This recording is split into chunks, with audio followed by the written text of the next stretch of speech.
I want to react to something that has been going around the internet recently. So I'm actually going to share something on the screen here. So again, this is the deeplife.com or youtube.com/Cal Newport Media to watch this episode 262.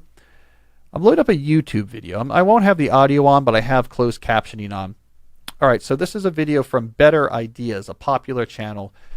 There's 2 million subscribers. And the title of this video is How Overstimulation is Ruining Your Life. And we see there's a young man on screen here in the woods looking earnestly at the camera. And I have the closed captioning on, so I'm going to play this and read you a little bit of what he's saying. He's saying, during certain periods of my life, remember when I said the volume was off? The volume was very much on. Let me turn that off here. Sorry about that. All right. During various periods of my life, I have a very difficult time focusing on pretty much anything important or difficult. During these periods, it seems almost impossible to break out of the social media limbo where you're just constantly switching between tabs, refreshing pages, kind of waiting for something interesting to happen. Like for someone to post a cool photo or Instagram or something, you're kind of waiting to be entertained. But if you actually have to apply yourself, it's extremely difficult, borderline painful to do so. And I'm pretty sure almost everyone can relate to this problem. I'm sure you've seen a lot of videos on YouTube giving you little tips and tricks as to how to better focus, including my own channel. But there are very few videos kind of diving in, talking about why it's so difficult to focus on hard things. You know, like, what's the deal? Why can't we just sit down and do something important with very little strain? All right, so that's the start of that video on Better Ideas. And he goes on to get into some of the neuroscience of why we're distracted so easily when we're trying to work on something hard. And it's a neuroscience explanation you may have heard before, but essentially our dopamine system, which generates that urge to do something that's going to generate a reward. Keep in mind, we often get that a little bit wrong. I think in common parlance, we often think about dopamine as being a source of reward. So the dopamine itself is what makes you feel a lot of pleasure. No, dopamine is what gives you that urge to do the thing that you think is going to give you the reward. It's when you have an addiction, it's the dopamine that makes it so irresistible to grab that cigarette because it wants the other rewards you're going to get when you actually smoke the cigarette, right? So what is talked about in this video is this common neuroscience explanation that the dopamine system is firing up to get those quick hit rewards of seeing the video that's really interesting, seeing the post that's a little bit scandalous, seeing the like number jump on something you did earlier, which gives you this big burst of people like me. They really like me. The dopamine system likes rewards. It wants rewards now. The internet has many rewards lined up. So that system kicks into play, and you feel this irresistible desire to click, click, click. You do not get a similar dopamine push for I'm working for hour 900 of 10,000 it's going to take me to finish this really big project because the reward's not proximate. And so what's going to win then? The complicated deep thing, part of your slow productivity push to do something big over a long period of time, or Instagram or TikTok? And he said, yeah, your brain is wired to go for that, and that's a very hard challenge to win. And now what I learned from this video is that, yes, he is right. There are lots of videos that talk about this same thing, quote unquote, overstimulation.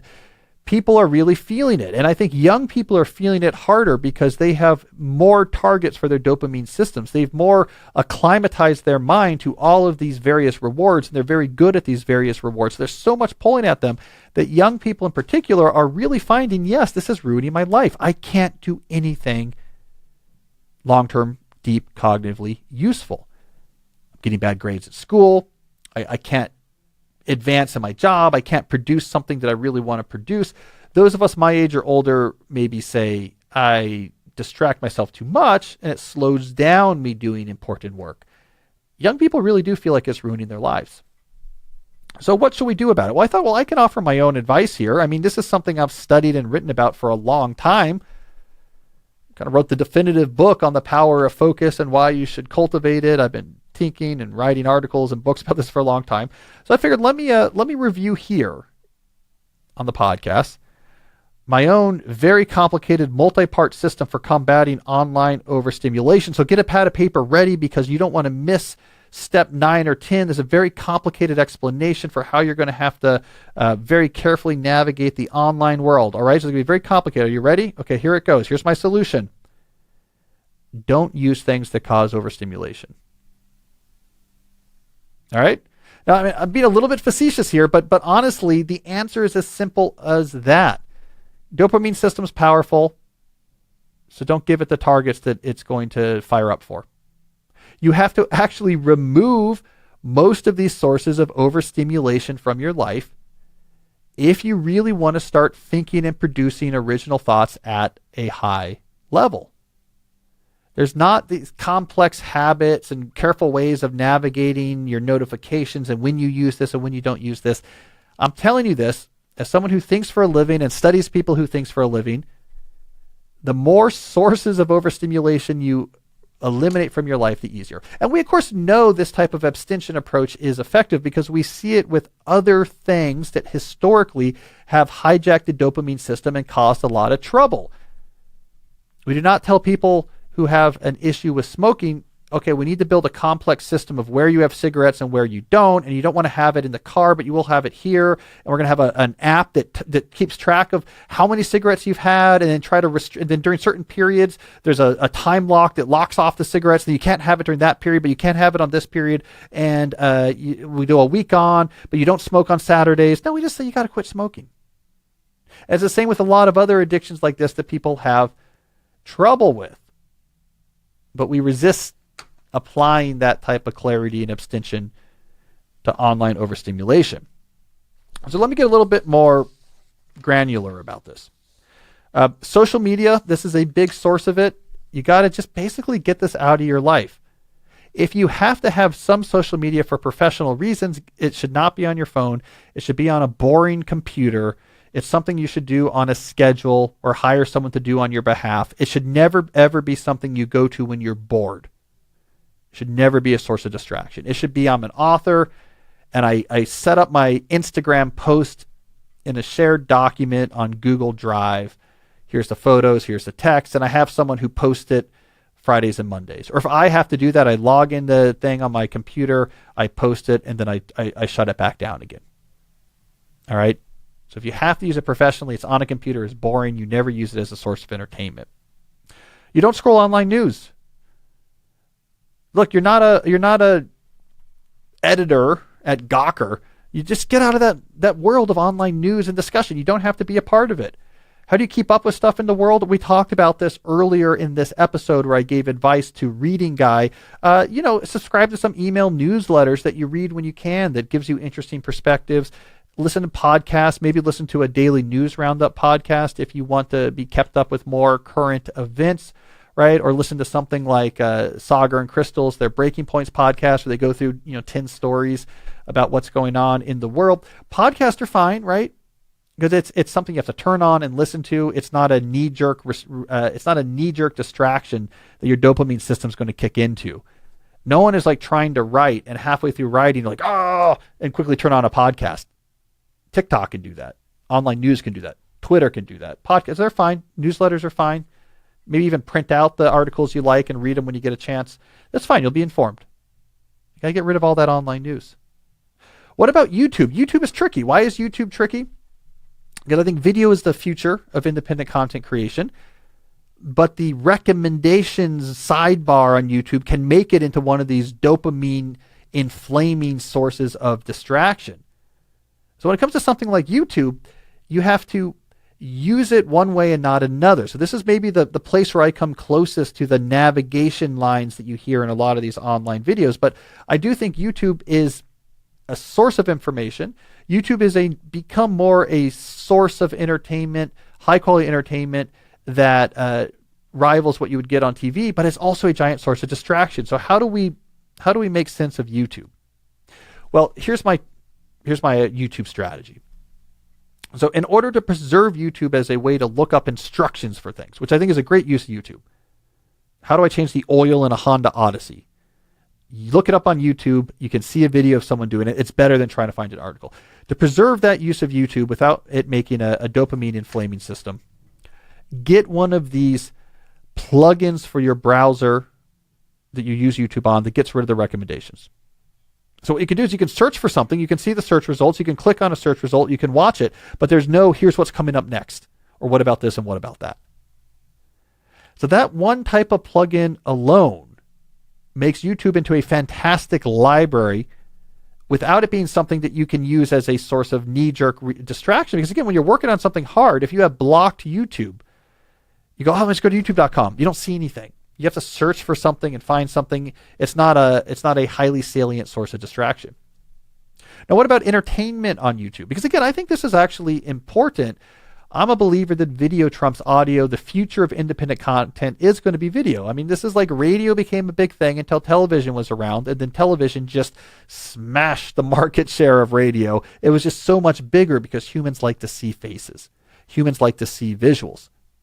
And I increasingly believe watching a high-quality interview show on YouTube is better than 99% of the stuff that's on television or that's on and unscripted streaming services. And I think that gap's going to close more. So how do you, for example, watch a show like mine? Or maybe you're a Lex Fridman fan. You want to watch his interviews. How do you watch these type of programming as a substitute for lower quality television with, again, not having YouTube be a rabbit hole? And my answer here is television sets. I learned this from our YouTube guy, Jeremy, that increasingly televisions are becoming one of the most common devices on which this style of YouTube video is watched. So if you're going to look something up, you have a browser with a plugin that blocks the recommendations. If you're going to watch quote unquote independent high quality content on YouTube, you have it on the YouTube app and your Apple TV or Fire Stick on your television, and you watch it like you would any other television show in the same circumstances where you would watch television. I'm sitting down with a lunch break. I take out my remote. I turn on the TV. I go to the YouTube app. I search for the latest episode of whatever, and I put it on the TV. There's a lot of friction in using a television. There's also a lot of routine and ritual built into televisions where that's not part of your dopamine cycle. When you're in your home office trying to write something, you don't rush downstairs and turn on the TV and go to Netflix and select a show and turn it on. That's too much overhead. The television, you think about, oh, I'm going to have a meal.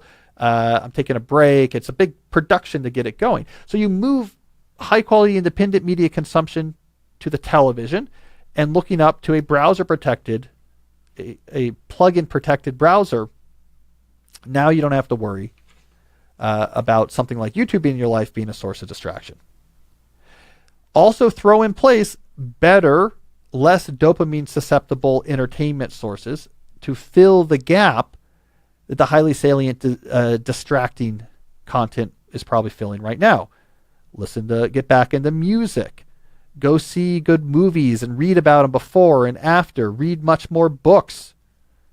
High quality streaming content, high quality podcast, right? Get your mind used to other sorts of much higher quality content for the entertainment and distraction. The lower quality stuff will begin to seem less palatable. Same thing happens with food. You eat a lot of junk food. It's really addictive. My God, I just need chips and cookies and this makes me feel better. And what else would I want to eat? You stop doing it for a while. You start eating better food. You start cooking yourself. You go to the farmer's market. You're using high quality ingredients. Everyone will tell you this. You start eating well. A Snickers bar or Chips Ahoy seems weird. It's cardboard. It's fake. It's too sugary. You don't crave it anymore. Right? So you don't break this connection to junk food by just white knuckling and eating less. You replace it with better food. So that's the final part of solving overstimulation is in introducing, flooding the zone with much more quality stimulation so that you lose your taste for a TikTok video. You lose your taste for an inflammatory online article that someone tweeted and that you're scrolling through and then clicking the other links. All right? So again, this is how I think you solve overstimulation. If you're serious about it, you get rid of most of the sources of overstimulation. You stop using social media. You stop doing online news surfing. You put in a lot of high quality content. And in the few places where you might need to encounter these worlds, YouTube, looking things up, or high quality independent media, you have to do some limited social media for your work. You do so in a way that makes it so far from being a source of knee-jerk distraction that your dopamine system forgets about it. So anyways, I appreciated that video. Overstimulation is a problem. I'm glad people care about it. But let's just get blunt. Stop doing the thing that's ruining your life. Stop smoking. Stop eating the junk food. Replace it with something better. Let's not get too cute about this. Let's not get too fine-grained. Life without the overstimulation really is a deeper life. It really is a more intellectually engaged life. It really is going to be a more successful life. You're going to produce ideas that astound you.